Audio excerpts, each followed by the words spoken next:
நிச்சயமாய் தேவனுடைய வார்த்தை உங்களுக்கு ஆசீர்வாதமாக இருக்கும் என்று நான் கிறிஸ்துவுக்குள்ளே நம்புகிறேன். வார்த்தையை கேட்போம். கர்த்தர் நம்மை பலப்படுத்த அவர் கிருபை உள்ளவராக இருக்கிறார். என்னோடு கூட உங்கள் வேத புஸ்தகங்களை 1 பேதுரு 3ஆம் அதிகாரம் 3ஆம் வசனம் மற்றும் 4ஆம் வசனத்துக்கு நேராக திருப்பிக் கொள்ளுங்கள். புறம்பான அலங்கரிப்பு உங்களுக்கு அலங்காரமாயிராமல் அழியாத அலங்காரமாயிருக்கிற சாந்தமும் அமைதலுள்ள ஆவியாகிய இருதயத்தில் மறைந்திருக்கிற குணமே உங்களுக்கு அலங்காரமாயிருக்க கடவது. கர்த்தருடைய கிருபையினால் பல வாலிபர்கள் கூட்டங்களிலே கர்த்தர் பேச அடிமையை கர்த்தர் பயன்படுத்தி கொண்டிருக்கிறார். சில கூட்டங்களிலே போகும்பொழுது சில வாலிபர்கள் இவ்வாறாக என்னிடத்துல கேட்பது உண்டு. அண்ணே, வசனம் சொல்லியிருக்கிறது, கர்த்தரோ இருதயத்தை பார்க்கிறார், மனுஷனோ வெளியரங்கத்தை மாத்திரமே பார்க்கிறாரே, அப்பொழுது நாங்க போட்டிருக்கிற இந்த மாதிரி ட்ரெஸ் தப்பானே, நாங்க இப்படி பண்றது தவறா என்று என்னிடத்துல கேட்பது உண்டு. நான் வேத புஸ்தகத்திலே வாசிக்கும் பொழுது இந்த காலை நேரத்தில் ஆண்டவர் மிக அழகான ஒரு காரியத்தை எனக்கு கற்றுக் கொடுத்தார். அதை உங்கள் மத்தியில் நான் எடுத்து வைக்க வேண்டும் என்று விரும்புகிறேன். வசனம் சொல்லியிருக்கிறது, புறம்பான அலங்கரிப்பு உங்களுக்கு அலங்காரமாயிருக்க கூடாதாம். நல்லா யோசிச்சு பாருங்க. இன்னைக்கு மேக்கப் பண்றாங்க, ஹைஸ்டி மேக்கப், 4K மேக்கப் வரைக்கும் வந்துடுச்சு. இன்னைக்கு எவ்வளோ ரூபா மேக்கப்புக்கு செலவழிச்சிங்க அப்படின்னு கேட்டால் சொல்றது உண்டு, நாங்கள் 30,000 ரூபாய் செலவு பண்ணியிருக்கிறோம்.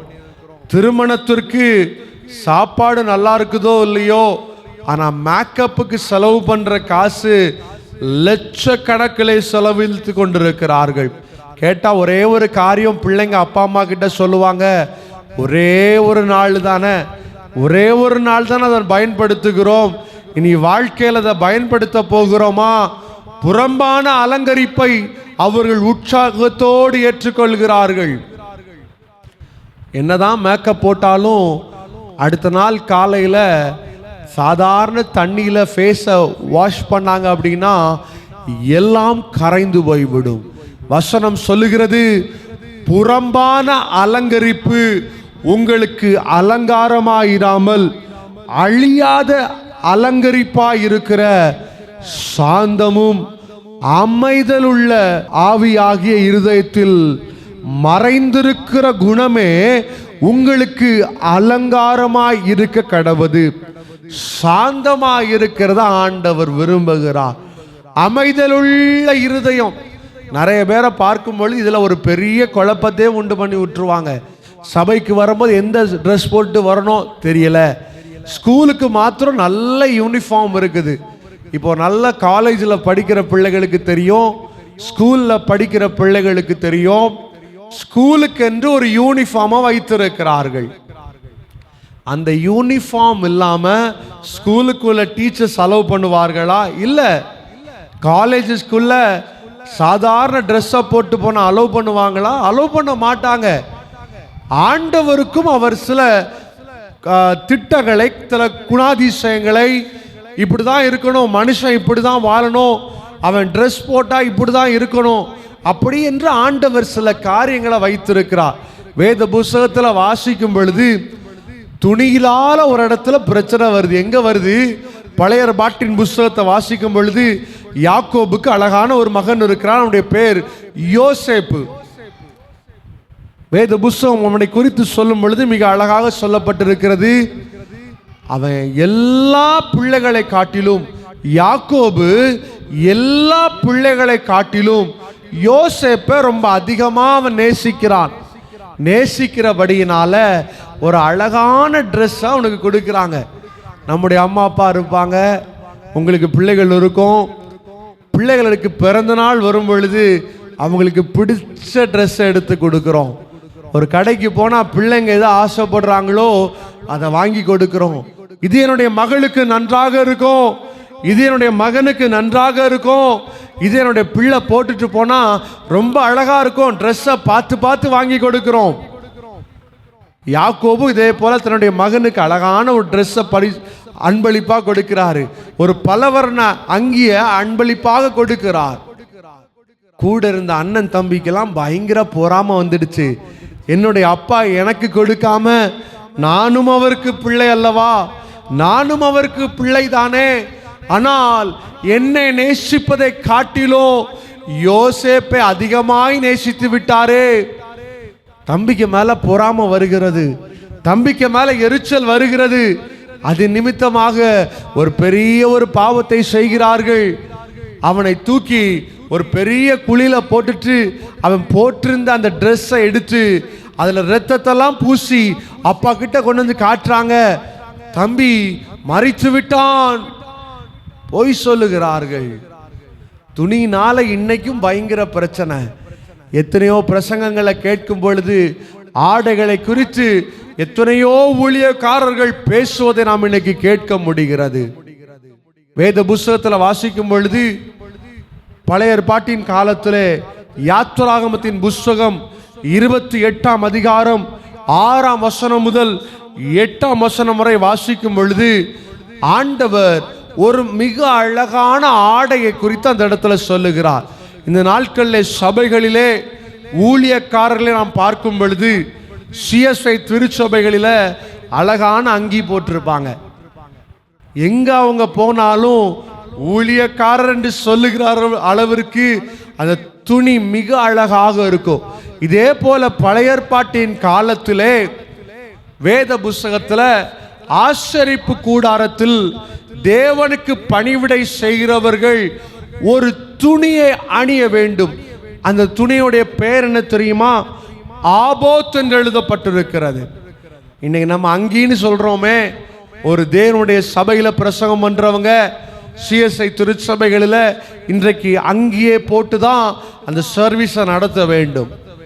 பெந்தேகோஸ்தே சபைகளில் பார்க்கும் பொழுது தேவனுடைய ஜனங்கள் ஜிப்பா போட்டிருப்பார்கள், ஜிப்பாவும் ஒரு வேட்டியை கட்டியிருப்பார்கள்.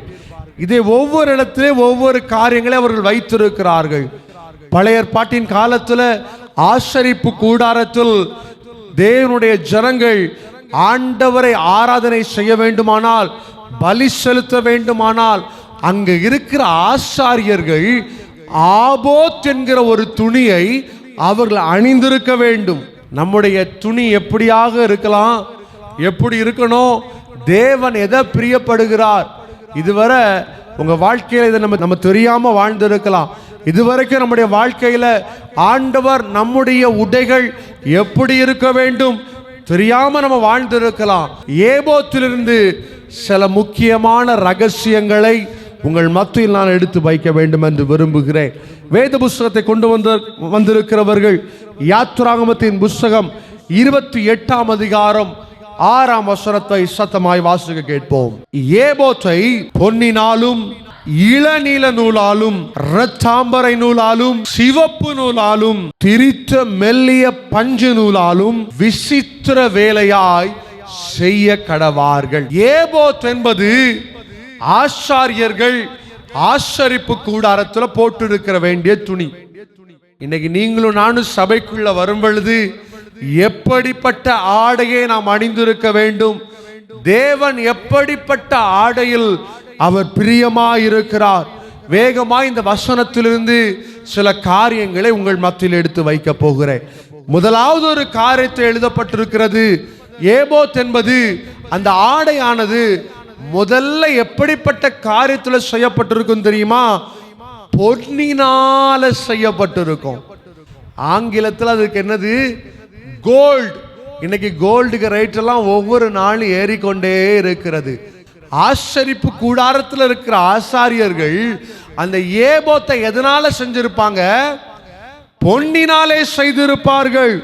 நீதிமொழிகள் 20ஆம் அதிகாரம் 15ஆம் வசனத்தை வாசிக்கும் பொழுது அதில் எழுதப்பட்டிருக்கிறது, பொன்னும் மிகுதியான முத்துக்களும் உண்டு, அறிவுள்ள உதடுகளே விலை உயர்ந்த ரத்னம் என்று எழுதப்பட்டிருக்கிறது. முதலாவது தேவன் பிரியப்படுகிற ஆடை எது தெரியுமா? தேவன் விரும்புகிற ஆடை எது தெரியுமா? ஞானமுள்ள உதடு. இன்னைக்கு நிறைய குடும்பங்கள் உடைக்கப்பட்டிருக்கிறது. வெளிப்பிரகாரமான காரியத்துல ரொம்ப நல்லா இருக்கிறாங்க, போட்டிருக்கிற ட்ரெஸ் நல்லா இருக்குது, இருக்கிற வீடு நல்லா இருக்குது, போகிற சபை நல்லா இருக்கிறது. ஆனால் ஞான குறைவினாலே, அறிவின் குறைபாட்டினாலே இன்னைக்கு குடும்பங்கள் உடைக்கப்பட்டிருக்கிறது. ஆண்டவர் விரும்புகிற முதல் ஆடை என்ன தெரியுமா? உங்களுக்குள்ளே அவர் விரும்புகிற முதல் ஆடை ஞானத்தின் ஆடையை தேவன் விரும்புகிறார்.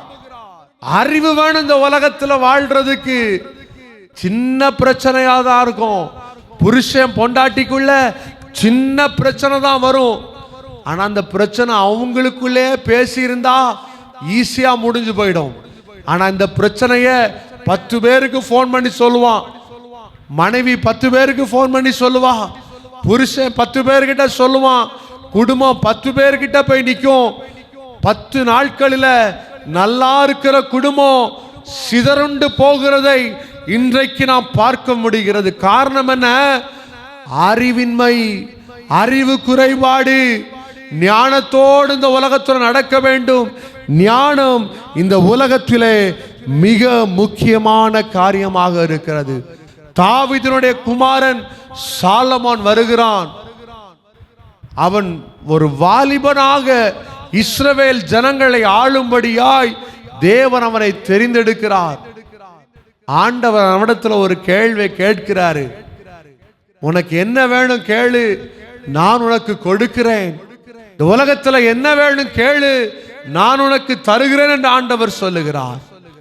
ஒருவேளை இதே இடத்துல நீங்களும் நானும் இந்த இடத்துல இருந்திருப்போமே, ஆனால் ஆண்டவர் நம்ம பார்த்து கேட்கிறாரு, என்ன வேணும்னு கேட்கிறாரு. உடனே ஒரு 10 மாடி பில்டிங்கை கேட்போம். எனக்கு இது வேணும், அந்த மெர்சரிஸ் பென்ஸ் வேணும், ஆடி கார் வேணும், இப்படிப்பட்ட வாழ்க்கை எனக்கு வேணும், இப்படி இருக்கணும், அப்படி இருக்கணும், 1000 பாயிண்ட்ஸ் சொல்லி இருப்போம். ஆனா சாலமோன் ஆண்டவர் இடத்துல ஒரே ஒரு காரியத்தை கேட்கிறான். ஆண்டவரே, இந்த நாட்டை ஆளுவதற்கு give me wisdom, ஞானத்தை எனக்கு தாரும் என்று கேட்கிறான். ஏபோத் என்பது பொன்னினாலே செய்யப்பட்டிருந்தது. ஆசாரியர்கள் பயன்படுத்தின உடை பொன்னினாலே செய்யப்பட்டிருந்தது. பொன் என்பதற்கு மிக அழகான ஒரு அர்த்தம் கொடுக்கப்பட்டிருக்கிறது. ஞானம் என்ற அர்த்தம். ஞானத்தோட இருக்கணும். பேசுகிற வார்த்தை ஞானத்தோட பேசணும். செய்கிற காரியம் ஞானத்தோட இருக்கணும். போடுகிற உடையில ஞானத்தோட போடணும். மற்றவர்கள் என்னை குறித்து தவறுதலாய் பேசக்கூடாது என்ற ஞானம் ஒரு கிறிஸ்தவ ஜனங்களுக்குள்ளே காணப்பட வேண்டும். இன்னைக்கு ஞானம் இல்லாமல் போறதுனால தான் வாலிபர்கள் சீர்கெட்டு அலைந்து கொண்டிருக்கிறார்கள். மனம் விரும்பின போல ஆடைகளை எடுத்துக் கொடுக்கிறார்கள். எடுத்து கொடுப்பதை நான் ஒரு நாள் தவறாக சொல்லவில்லை.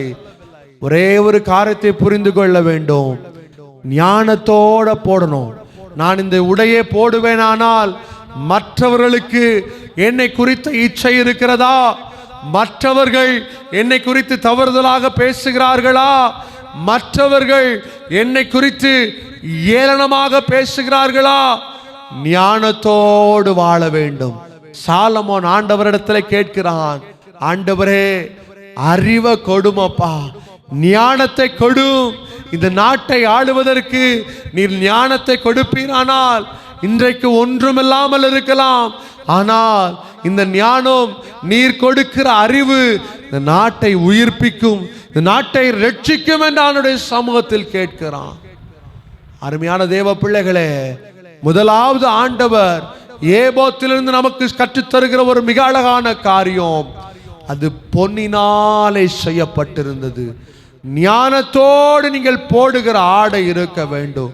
வாழுகிற வாழ்க்கை ஞானத்தோடு வாழணும். எங்க என்ன பேசணும் தெரிஞ்சிருக்கணும். எங்க எப்படி உட்கார்ந்து இருக்கணும் தெரிஞ்சிருக்கணும். எந்த மனுஷனிடத்துல எந்த காரியத்தை நம்ம ஷேர் பண்ணணும் தெரிந்திருக்க வேண்டும். ஞான குறைவினாலே இன்னைக்கு கிறிஸ்தவ ஜனங்கள், கிறிஸ்தவ குடும்பங்கள் அட்வொகேட் ஆபீஸுக்கு முன்பதாக, ஜட்ஜுக்கு முன்பதாக, கோர்ட்டுக்கு முன்பதாக அவர்கள் நின்று கொண்டிருக்கிறார்கள். சீர்குலைந்து போயிருக்கிற காரணம் ஞான குறைவு, அறிவின்மையினால இன்னைக்கு உடைந்து கொண்டிருக்கிறார்கள். ஒரு வயசான ஒரு தாயார் ஒரு நாள் ஒரு பேருந்திலே அவர்கள் சென்று கொண்டிருந்தார்கள். நன்றாய் கவனியுங்கள். சென்று கொண்டிருக்கும் பொழுது அடுத்த பேருந்து நிறுத்தம் வந்தது. அதிலே ஒரு வாலிப சகோதரி கைகளிலே நிறைய பைகளை வைத்துக் கொண்டு அந்த பேருந்துல ஏறி உட்கார்ந்தார்கள். அந்த பாட்டிக்கு பக்கத்துல உட்கார்ந்து இருக்கிறாங்க. வேற இடமே இல்லை, வேற சீட்டே இல்லை. இந்த பாட்டிக்கு பக்கத்துல ஒரே ஒரு சீட் இருந்ததுனால இந்த வாலிப தங்கச்சி அந்த பாட்டி அம்மா பக்கத்துல போய் உட்கார்ந்து இருக்கிறாங்க. கையில 10-15 பேக வச்சிருக்கிறாங்க. வச்சிருந்ததுனால இந்த பாட்டி பக்கத்துல ரொம்ப ஈஸியா உட்கார முடியல, ரொம்ப நெருக்கடியாக இருந்தது. இந்த சின்ன தங்கச்சிக்கு உள்ள பயங்கர கோபம். இப்படி தின்னுட்டு குண்டு குண்டா வந்து உட்கார்ந்து இருக்கிறாளே, இந்த கிழவி கொஞ்சம் தள்ளி உட்காரலாமே. 2 ஸ்டாப் தாண்டினது இந்த சின்ன தங்கச்சி முறுமுறுக்க ஆரம்பித்தாள். கிழவிக்கு வேற வழி இல்லை, குண்டமா நல்லா தின்னுட்டு உட்கார்ந்து இருக்கிறா. எதுக்குதான் இந்த பஸ்ல ஏறினாலோ. அடுத்த ஒரு 2-3 பேருந்து நிறுத்தம் தாண்டின பிறகு எல்லாருமே கவனிக்கிற மாதிரி இந்த தங்கச்சிக்கு பயங்கர கோபம் உள்ள வந்துடுச்சு. பயங்கரமான கோபம் உள்ள வந்துடுச்சு. வந்துட்டு சொல்றா, கிழவிக்கு வேற வழி இல்ல, கொஞ்சம் எளிமைதான் நின்னா என்ன, அறிவா இல்லாம போச்சுது. என் கையில 10 பேக் இருக்குது, ஒரு 5 பேக்காவது சரிமா நான் வைத்திருக்கிறேன் என்று சொல்லலாமே. தின்னுட்டு கல்லு மாதிரி உட்கார்ந்து இருக்கிறாளே. பயங்கரமா திட்ட ஆரம்பித்தாள். 2 ஸ்டாப் மறுபடியும் அந்த பஸ் வந்து நின்றது. இவ்வளவு திட்டு தங்கச்சி பேக் எல்லாம் எடுத்துட்டு இறங்கி போயிட்டான். சுற்றி இருந்த ஜனங்கள் எல்லாம் இந்த அம்மாவை பார்க்கிறார்கள், இந்த தாயாரை பார்க்கிறாங்க. இவங்க அமைதியாவே உட்கார்ந்து இருக்கிறாங்க. இந்த தாயை பார்த்து கேட்டாங்க, அம்மா, இந்த சின்ன பிள்ளை உங்களை இவ்வளவு மோசமா திட்டுறாளே, இவ்வளவு அசிங்கமாக திட்டுகிறாளே, ஒரு வார்த்தை நீங்க மாறி பேசி இருந்தீங்க அப்படின்னா, எதிர்த்து பேசி இருந்தீங்க அப்படின்னா நாங்களும் உங்களுக்கு சப்போர்ட் பண்ணிருப்போமே அம்மா, ஏன் நீங்கள் பேசவில்லை என்று கேட்டார்கள். அந்த அம்மா சிரிச்சுக்கிட்டே அவங்கள பார்த்து சொன்னாங்க, ஐயா, இந்த பஸ் டிராவல் கூடி போனா ஒரு 15 நிமிடமோ 30 நிமிடமோ இருக்கும். நான் வாழ வேண்டிய வாழ்க்கை எவ்வளவோ இருக்கிறது. இந்த சின்ன காரியத்திற்காக யாரோ என்னை தவறுதலாக பேசிவிட்டார்கள், யாரோ என்னை மோசமாக பேசிவிட்டார்கள் என்று எண்ணி என்னுடைய நேரத்தை நான் வீணடிப்பேனே. ஆனால் என்னுடைய வாழ்க்கையில இதை நினைத்து நான் சண்டை போட்டு ஒரு பெரிய பிரச்சனைக்குள்ளே நான் சென்றிருக்க வேண்டும். ஆனால் 15 நிமிடம் நான் பொறுத்து கொண்டேன். அந்த பிள்ளை யாருன்னே எனக்கு தெரியாது, எங்க இருந்து வந்தா தெரியாது, எங்க போறா தெரியாது. என் வாழ்க்கை சந்தோஷமா இருக்கணும். யார் என்ன சொன்னாலும் பரவாயில்ல, இந்த காதுல கேட்டு இந்த காதுல நான் விட்டுட்டு போயிருவேன், என் வாழ்க்கை சந்தோஷமா இருக்குது அப்படின்னாங்க. அருமையான தேவ பிள்ளைகளே, சின்ன சின்ன காரியத்திற்கு ஞானமற்று போய் வாயில வந்த மாதிரிலாம் நாம் இன்னைக்கு பேசி கொண்டிருக்கிறோம். சாதாரண காரியம், ஈஸியா முடிய வேண்டிய காரியம், ஆனா இன்னைக்கு குடும்பம் 2ஆக பிளக்கப்பட்டு இருக்கிறது. வாயின் வார்த்தைகளில் ஜாக்கிரதையாக இருங்கள், பேசுகிற காரியத்துல ஜாக்கிரதையாக இருங்கள். ஒரு ஆள்கிட்ட ஒரு காரியத்தை ஒப்பு கொடுத்திருக்கிறீங்களா, அதை நிறைவேற்றுங்கள். ஞானம் உள்ளவர்களாய் வாழுங்கள். இன்னைக்கு ஞானமற்று போகிறதுனால எவ்வளவோ குடும்பங்கள்ல பிரச்சனைகள் ஐயா, எவ்வளவோ குடும்பங்கள்ல பிரச்சனை. நம்முடைய குடும்பத்தை ஆண்டவர் கிருபையாய் நடத்தி கொண்டிருக்கிறார். அவர் இனியும் நடத்த வல்லவராக இருக்கிறார். முதலாவது ஒரு ஆடை தேவன் விரும்புகிற ஒரு ஆடை ஞானத்தை ஆண்டவர் விரும்புகிறார். ஞானத்தோடு வாழ்ந்து பாருங்கள். தேவன் உங்கள் வாழ்க்கையில் பெரிய காரியங்களை அவர் செய்ய வல்லமை உள்ளவராக இருக்கிறார். வேகமாக 2வது காரியத்துக்குள்ள கடந்து சொல்லுவோம். அதே வசனத்தை நாம் மறுபடியும் வாசிக்க கேட்போம். யாத்ராகமம் 28ஆம் அதிகாரம் 6ஆம் வசனம். ஏபோத்தை பொன்னினாலும் இளநீல நூலாலும்.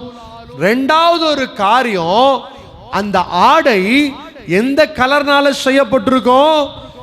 இளநீல நூலாலும். ஆங்கிலத்துல ப்ளூ கலர். தமிழ்ல சொல்றதான் எல்லாரும் கஷ்டமா இருக்கும், ஆனா இங்கிலீஷ்ல கேட்டா உடனே நமக்கு புரிந்து விடும். Blue colour. ப்ளூ கலருக்கு வேத புஸ்தகத்துல மிக அழகான ஒரு அர்த்தம் கொடுக்கப்பட்டிருக்கிறது. என்னாகமம் 15ஆம் அதிகாரம் 38ஆம் வசனத்தை வாசிக்க கேட்போம். நீ இஸ்ரவேல் புத்திரரிடத்தில் பேசி அவர்கள் தங்கள் தலைமுறை தோறும் தங்கள் வஸ்திரங்களில் ஓரங்களிலே தொங்கலை உண்டாக்கி ஓரத்தின் தொங்கலிலே இளநீல நாடாவை கட்ட வேண்டும் என்று எழுதப்பட்டிருக்கிறது. என்ன பண்ணணும்? இஸ்ரவேல் ஜனங்கள் வஸ்திரத்தின் ஓரத்துல ஒரு கயிறை அவர்கள் கட்டி வைத்திருக்க வேண்டும் என்று எழுதப்பட்டிருக்கிறது. அதே 2 வசனம் தாண்டின பிறகு ஆண்டவர் சொல்றாரு, எதுக்கு அதை கட்டணும் தெரியுமா? இளநூலுக்கு அவர் மிக அழகான ஒரு தெளிவான ஒரு காரியத்தை அவர் சொல்லுகிறார். 40ஆம் வசனத்தை வாசிக்கும் பொழுது, உங்கள் தேவனுக்கு பரிசுத்தம் உள்ளவர்களாய் இருக்கும்படி அதை பார்ப்பீர்களாக. அது எதுக்காக கட்டுறோம்? பரிசுத்தத்துக்காக அதை கட்டணும். இன்னைக்கு ஜனங்கள் பரிசுத்தமாக இருக்கிறார்களா? வெளியரங்கம் நல்லா தான் இருக்குது, வெளியரங்கத்தை பார்ப்பதற்கு நல்லா தான் இருக்குது. ஏபோத்தை அவர்கள் எப்படி செய்தார்கள்? நீல கலர் நூலை பயன்படுத்தி இருக்கிறார்கள். அந்த நீல கலர் நூலு எதற்கு ஒப்பனையாக சொல்லப்பட்டிருக்கிறது? பரிசுத்தத்தை காட்டுகிறது. இஸ்ரவேல் ஜனங்கள் தன்னுடைய துணிகளின் ஓரத்துல ஒரு நூலை எடுத்ததை சுத்தி கட்டி வைத்திருப்பார்கள். எதுக்குன்னு பிள்ளைகள் கேட்டா சொல்லணும், தேவன் பரிசுத்தம் உள்ளவர், தேவன் பரிசுத்தமாய் இருக்கும்படியாக அதை நீங்க பார்க்கணும். இன்னைக்கு பரிசுத்தம் வேற எதுலயும் இல்ல. ஆண்டவர் இருதயத்தை பார்க்கிறார். இருதயம் பரிசுத்தமா இருக்குதா? ஆண்டவர் இருதயத்தை பார்க்கிறாரு. இருதயத்துல உண்மையா இருக்கிறீங்களா? ஆண்டவர் இருதயத்தை பார்க்கிறாரு. இருதயத்துல தேவனுக்கு பிரியப்படுகிற வாழ்க்கையை வாழுகிறீர்களா? கிறிஸ்தவ ஜனங்கள் இரண்டாவது எப்படிப்பட்ட ஆடை அணிய வேண்டும்? பரிசுத்தம் என்கிற ஆடை அவங்களுக்குள்ள இருக்கணும். பரிசுத்தம் என்கிற ஆடையை அவர்கள் தரித்து கொள்ள வேண்டும். பரிசுத்தம் வாழ்க்கையில் காணப்பட வேண்டும். பரிசுத்தம் போகிற இடத்துல தேவனை வெளிப்படுத்த வேண்டும். தமிழ்ல ஒரு பழமொழி சொல்லுவாங்க, அகத்தின் அழகு முகத்தில் தெரியும். உள்ள பரிசுத்தம் இருக்குன்னா வெளிப்பிரகாரமான ஆடை பரிசுத்தமா இருக்கும். இருதயத்திற்குள்ள பரிசுத்தம் இருக்குன்னா போட்டிருக்கிற டிரெஸ் பரிசுத்தமா இருக்கும். இன்றைக்கு வெளியரங்கத்தை சிலரை பார்க்கும் பொழுது பரிசுத்தமா தான் பார்க்கிறோம். வெளியரங்கத்தை பார்க்கும் பொழுது ரொம்ப அழகா இருக்குது, ரொம்ப உற்சாகமா இருக்குது, போட்டிருக்கிற சட்டையிலிருந்து எல்லாமே ரொம்ப நல்லா இருக்குது. ஆனால் முகத்துல ஒரு சந்தோஷத்தை பார்க்க முடியாது. காரணம் என்ன தெரியுமா? இருதயத்துல பரிசுத்தம் இருக்காது, இருதயத்துல சமாதானம் இருக்காது, இருதயத்துல சந்தோஷம் இருக்காது. இது நிமித்தமாக அவங்கள பார்த்தா என்னதான் உற்சாகமா ட்ரெஸ்ஸை போட்டுட்டு வந்தாலும் என்னடா இப்படி அவன் வாழ்க்கை இருக்குதுன்னு சொல்ற அளவுக்கு இருக்கும். ஆண்டவர் எப்படிப்பட்ட ஆடையை விரும்புகிறார்? பரிசுத்தமுள்ள ஆடையை விரும்புகிறார். இதுவரைக்கும் எப்படியோ வாழ்ந்திருக்கலாம், இதுவரைக்கும் எப்படியோ உங்க வாழ்க்கையில நீங்க ஓடி இருக்கலாம். தேவனுக்கு பிரியமில்லாமல் எந்த உடையை அணியணும், எப்படிப்பட்ட வாழ்க்கையை வாழணும், எப்படிப்பட்ட வாழ்க்கையை தேவன் பிரியப்படுகிறார் தெரியாம வாழ்ந்திருக்கலாம். இன்னைக்கு பொருத்தனை பண்ணுங்க, ஆண்டவரே பரிசுத்தமுள்ள ஆடையை நான் போடுவேன்ப்பா. பிறருக்கு இடையூறு உண்டாக்கத்தக்க, பிறருக்கு இச்சையை உண்டாக்கத்தக்க எந்த ஆடையும் நான் இனி அணிய போவதில்லை. பரிசுத்தமுள்ள ஆடை, ரட்சிப்பென்கிற ஆடைய நான் அணிந்து கொள்கிறேன் தகப்பனே. கேட்டு பாருங்கள், தேவன் அவற்றை விரும்புகிற தேவனாக இருக்கிறார்.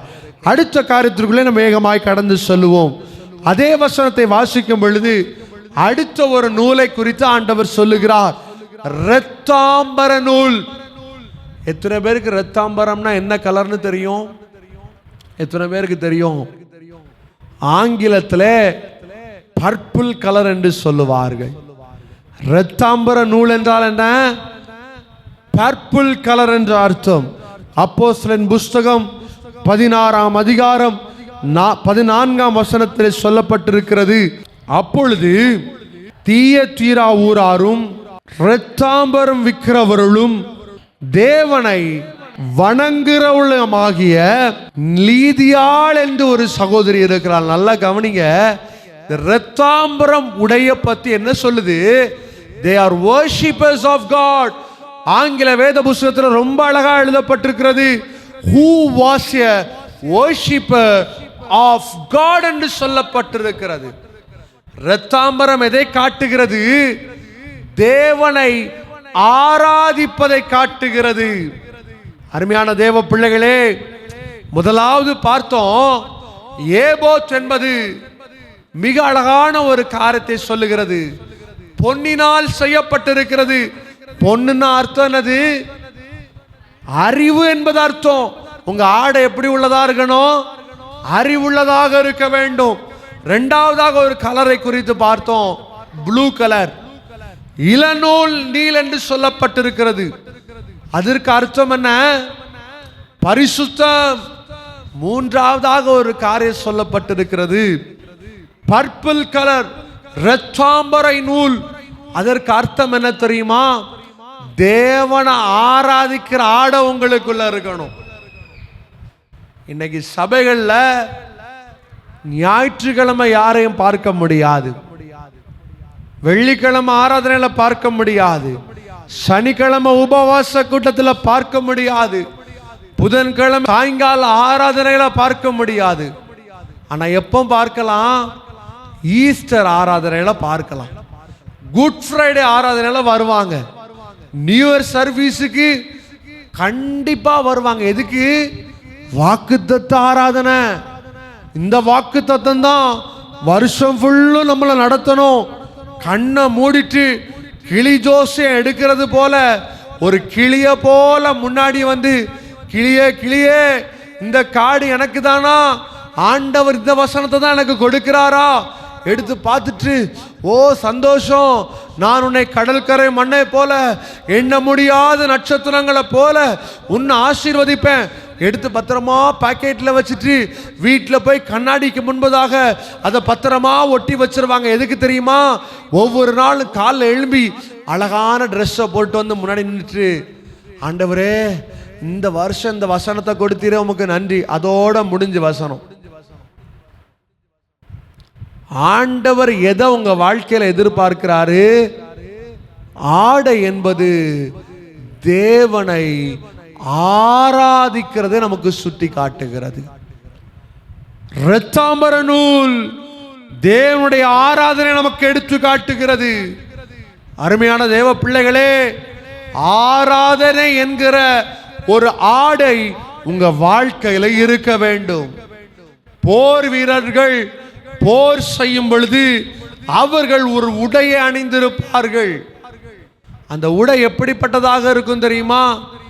எப்படிப்பட்ட அம்பை ஏது விட்டாலும், எவ்வளவு தூரத்திலிருந்து விட்டாலும் அது அவருடைய உடம்பை, தலைக்கவசம் அவருடைய தலையை காப்பாற்றி விடும். இந்த ஆராதனை இதே போலதான் உங்க வாழ்க்கையில வருகிற வாரம் எத்தனையோ பிரச்சனை நீங்க சந்திக்க போறீங்க. வருகிற வாரம் எத்தனையோ போராட்டத்தை நீங்கள் சந்திக்க போகிறீர்கள். வருகிற வாரம் எத்தனையோ கண்ணீரை நீங்கள் எதிர்கொள்ள போகிறீர்கள். இந்த உடைய நீங்க அணிஞ்சிருப்பீங்க அப்படின்னா, இந்த ஆயுதத்தை நீங்கள் அணிந்திருப்பீங்க அப்படின்னா, எத்தனை பிரச்சனை உங்க மேல வந்து குத்துனாலும், எத்தனை போராட்டம் உங்க மேல வந்து விழுந்தாலும் தேவனாகிய கர்த்தர் உங்களை விடுவிக்க அவர் கிருபை உள்ள தேவனாக இருக்கிறார். தேவன் உங்களை உயர்த்த அவர் வல்லமை உள்ள தேவனாக இருக்கிறார். இரத்தாம்பரம் தேவனை ஆராதிக்கிறது நமக்கு கற்றுத் தருகிறது. ஆடை என்பது அவரை ஆராதிக்க கூடியது. அந்த ஆசாரியன் ஏபோத்தை அணிந்திருக்கும் பொழுது அவன் எப்படி இருக்க வேண்டும்? பொன்னினால செய்யப்பட்டிருக்கணும், ஞானம் உள்ளவனாக இருக்கணும், பரிசுத்தம் உள்ளவனாக இருக்கணும். மூன்றாவதாக ஒரு காரியம் எழுதப்பட்டிருக்கிறது, தேவனை ஆராதிக்கிறவர்களாக இருக்க வேண்டும். உங்க உடையில தேவனை நீங்க ஆராதிக்கிறவர்களாக இருக்க வேண்டும். உங்க உடையின் மூலமாய் தேவனை நீங்க ஆராதிக்க வேண்டும். உங்க உடை பார்த்து மற்றவர்கள் சொல்லணும், கிறிஸ்தவ ஜனங்கள் ஐயா, வேறு பிரிக்கப்பட்டவர்கள், தேவனை ஆராதிக்கிறவர்கள், வித்தியாசமானவர்கள். அப்படிப்பட்ட ஒரு பேரை என்னைக்கு நீங்க எடுக்கிறீங்களோ அன்னைக்கு தான் பரலோகம் உங்களை நினைத்து ஆடி பாடி கொண்டாடும். ஃபாதர் பெர்க்மான்ஸ் அழகாக ஒரு பாடலை சொல்லுகிறார், துதியினாடை அணிந்து துயரமெல்லாம் மறந்து துதித்து மகிழ்ந்திருப்பேன். துதிக்கிற ஆடை நமக்கு தேவை, துதிக்கிற ஆடை நமக்குள்ள இருக்கணும். சங்கீதக்காரன் ரொம்ப அழகாக சொல்லுகிறார், எந்த காலத்திலும் கர்த்தரை நான் ஸ்தோத்தரிப்பேன், நெருக்கத்திலும் கர்த்தரை துதிப்பேன், போராட்டங்கள் வந்தாலும் கர்த்தரை துதிப்பேன், எப்படிப்பட்ட பிரச்சனை வந்தாலும் கர்த்தரை நான் துதிப்பேன். துதியின் ஆடையை நாம் அணிந்திருக்க வேண்டும். ஆண்டவரை துதிச்சுக்கிட்டே இருக்கணும். சில வயதான தாயார்களை பார்க்கும் பொழுது 24 மணி நேரம் ஸ்தோத்திரம் ஸ்தோத்திரம் ஏசப்பா ஸ்தோத்திரப்பான்னு சொல்றதை நான் பார்த்திருக்கிறேன். ஆனால் இந்த காலத்து ஜனங்கள் ஸ்தோத்திரம் சொல்றதுக்கே வெட்கப்படுறோம், அல்லேலூயா சொல்றதுக்கே வெட்கப்படுறோம், முட்டங்கால் போட்டு தேவனை துதிக்கிறதுக்கு வெட்கப்படுகிறோம். இன்னைக்கு ஆண்டோடைய சமூகத்தில் உட்கார்றதுக்கு வெட்கப்படுகிறோம். ஆனால் ஒரு பயங்கரமான காலம் இந்த உலகத்தில் வரப்போகிறது, ஒரு மிக கொடிய காலம் வரப்போகிறது. அதில் நீ தப்பிக்க வேண்டுமானால் வாலிப சகோதரனே, வாலிப சகோதரியே, நீ தப்பிக்க வேண்டுமானால் ஒரே ஒரு காரியம், ஆண்டவரை ஆராதித்து பார், பரிசுத்தமுள்ள வாழ்க்கையை வாழ்ந்து பார், ஞானமாக வாழ்ந்து பார். உன் எதிர்காலத்தை தேவன் ஆசீர்வதிக்க என் தேவன் போதுமானவராக இருக்கிறார். கரங்களை உயர்த்தி சொல்லுங்க ஹalleluya. மூன்றாவதாக ஒரு கலரை குறித்து எழுதப்பட்டிருக்கிறது, இரத்தாம்பரை நூல், பர்பிள் கலர். எதை காட்டுகிறது? ஆராதனையை சுற்றி காட்டுகிறது. தேவனை ஆராதிக்க ஆராதிக்க ஆராதிக்க ஆராதிக்க பிரச்சனைகள் மாறும். தேவனை ஆராதிக்கும் பொழுது சூழ்நிலை மாறும். தேவனை ஆராதிக்கும் பொழுது நிந்தனைகள் மாறும். அவர் உங்களை உயர்த்த தேவன் கிருபை உள்ளவராக இருக்கிறார். தேவன் சங்கீதக்காரனை குறித்து சொல்லுகிறார், அவன் என் இருதயத்திற்கு ஏற்றவன், என் இருதயத்திற்கு ஏற்றவன் என்று சொல்லுகிற காரணம் என்ன தெரியுமா? அவன் தேவனை துதிக்கிறவனாக இருந்தான், தேவனை ஆராதிக்கிறவராக இருந்தான். இப்படிப்பட்ட காரியம், இப்படிப்பட்ட குணாதிசயம், இப்படிப்பட்ட ஆடையை நீங்கள் தரித்து கொள்வீர்களானால் நிச்சயமாய் தேவன் உங்கள் வாழ்க்கையில் அதிசயத்தை செய்ய வல்லவராக இருக்கிறார். கடைசியாக ஒரு நூலை குறித்து எழுதப்பட்டிருக்கிறது, சிவப்பு நூல் என்று எழுதப்பட்டிருக்கிறது. ஏசாயாவின் புஸ்தகம் 1ஆம் அதிகாரம் 18ஆம் வசனத்தை வாசிக்கும் பொழுது, உங்கள் பாவங்கள் சிவேரென்றிருந்தாலும் உறைந்த மலையை போல் வெண்மையாகும், அவைகள் இரத்தாம்பர சிவப்பாயிருந்தாலும் பஞ்சை போல் ஆகும். கடைசியாக ஒரு காரியம் எழுதப்பட்டிருக்கிறது, சிவப்பு நூல் தேவனுடைய இரத்தத்தை குறிக்கிறது. எப்படிப்பட்ட பாவமாயிருந்தாலும் இயேசு கிறிஸ்துவிடத்திலே அறிக்கை இடுகிற ஒரு ஆடை, பாவத்தை அறிக்கையிடுகிற ஒரு குணாதிசயம் சிலருக்குள்ள இருக்கும். ஈகோ. இன்னைக்கு பயங்கரமான காரியத்தை கிறிஸ்தவ ஜனங்களுக்குள்ள செய்து கொண்டிருக்கிறது. ஈகோவை விட்டு இறங்கி வரவே மாட்டான். மன்னிக்கிற குணாதிசயம் அவனுக்குள்ள இருக்கவே செய்யாது. எவ்வளவு ஆராதித்து என்ன பிரயோஜனம்? நீ தேவனை துதித்து என்ன பிரயோஜனம்? வெள்ளையும் வெள்ளையும் போட்டுட்டு போறியே. அருமையான தேவ பிள்ளையே, ஜாக்கிரதையாயிரு. நீ எவ்வளவு தேவனை ஆராதித்தாலும் இருதயத்திற்குள்ளே மன்னிக்கிற குணம் உனக்கு இல்லை என்றால் நீ ஒரு நாளும் பரலோக ராஜ்யத்துக்குள்ளே கடந்து வர முடியாது. ஆண்டவர் இந்த உலகத்தில் வாழுகிற ஜனங்களை மன்னித்தார். சிவப்பு என்பது மன்னிப்பை காட்டுகிறது. சிவப்பு என்பது மன்னிப்பை கற்றுத்தருகிறது. இன்னைக்கு கிறிஸ்தவ ஜனங்கள் ஈகோவை பிடிச்சு வச்சுக்கிட்டு இருப்பான். நான் சொன்ன காரியத்தை விட்டு ஒரு அடி கூட விலக மாட்டேன். அது விசுவாசத்துல ஆண்டவருக்குள்ள இருந்தா நல்லதுதான். ஆண்டவருக்குள்ள விசுவாசத்தோடு எந்த பிரச்சனை வந்தாலும் இந்த இடத்தை விட்டு மூவ் பண்ணவே மாட்டேன், நல்லது. ஆனால் சாத்தானுடைய கரத்தை இறுகமா பிடிச்சு வச்சுக்கிட்டு இருப்பான். நான் சொன்னதை நான் விட்டு கொடுக்க மாட்டேன். நான் இப்படித்தானே இருப்பேன்னு சொல்லி இருக்கிறேன், இப்படிதான் இருப்பேன். நீ என்ன சொன்னாலும் பரவாயில்ல, எத்தனை பேர் என்கிட்ட வந்து பேசினாலும் பரவாயில்ல, நான் மாறவே மாட்டேன். ஆண்டவரும் ரொம்ப வைராக்கியமான தேவன். எப்படி தெரியுமா? அவரும் விட்டு கொடுக்கவே மாட்டாரு. யாரை விட்டு கொடுக்க மாட்டாரு?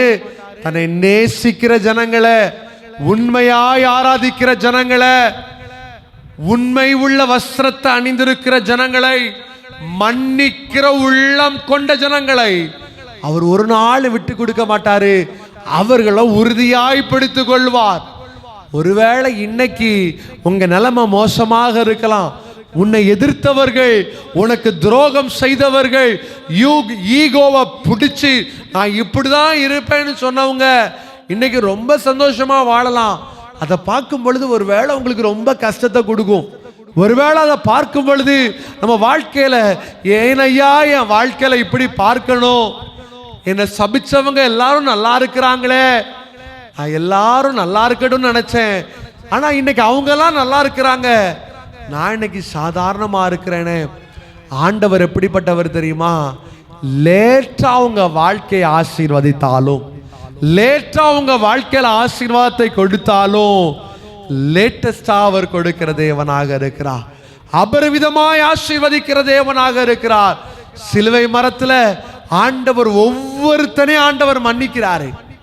இன்னைக்கு மன்னிக்கிற குணாதிசயம் உங்களுக்குள்ள இருக்குதா? மன்னிக்கிற ஆடை இன்னைக்கு நீங்க போட்டிருக்கிறீங்களா?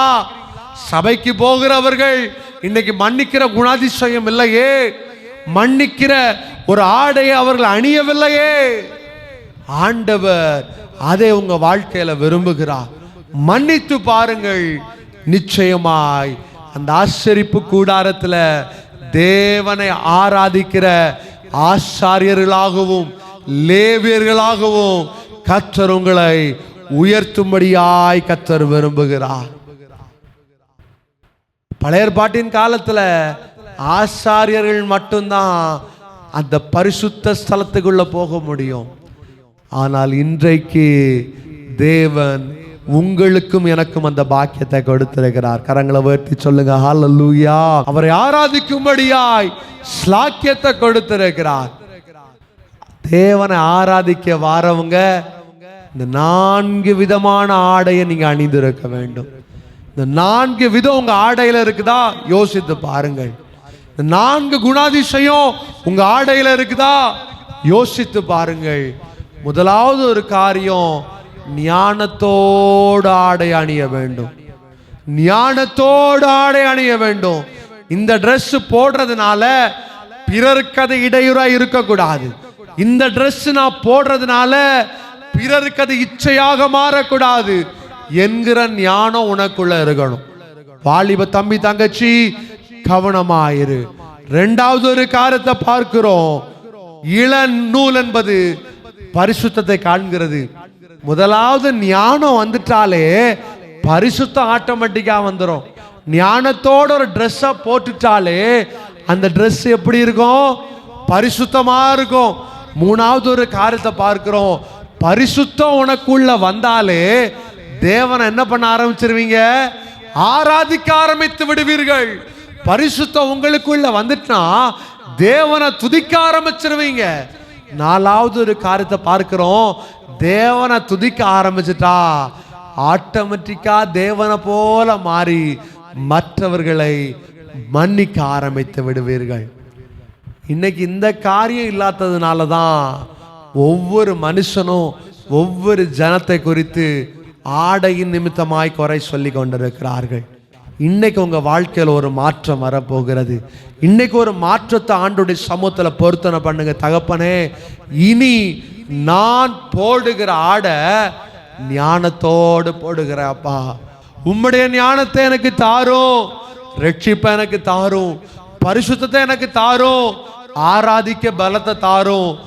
மன்னிக்கிறேன் தகப்பனே, என்னை நீர் மன்னியும் என்று கேளுங்கள். ஆண்டவர் உங்களை பரிசுத்தமாய் வழி நடத்த, இனி நீங்க போடுகிற ஆடையின் நிமித்தமாய் மற்றவர்கள் தேவனை உங்களிடத்துல பார்க்க அவர் கிருபை செய்கிற தேவனாக இருக்கிறார். பெரிய காரியங்களை செய்வார். 4 காரியங்களை மறுபடியும் உங்களிடத்துல சொல்லுகிறேன். ஞானம், பரிசுத்தம், ஆராதனை, மன்னிப்பு, 4 காரியங்களும் உங்கள் ஆடையில் இருக்க வேண்டும், இருதயத்தில் இருக்க வேண்டும். நிச்சயமாய் தேவன் உங்களை ஆசீர்வதிப்பார்.